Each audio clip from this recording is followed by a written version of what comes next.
Installing your Kingston Fury Renegade G5 NVMe SSD is quick and simple.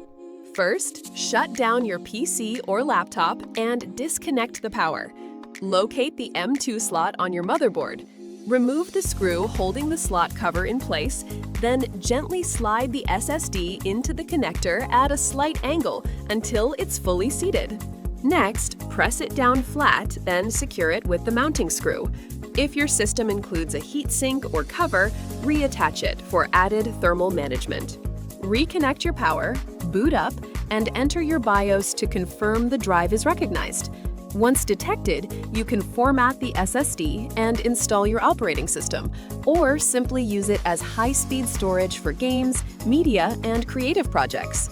In minutes, you'll unlock blazing PCIe 5.0 speeds up to 14,800 megabytes per second, delivering the ultimate performance for gaming and content creation.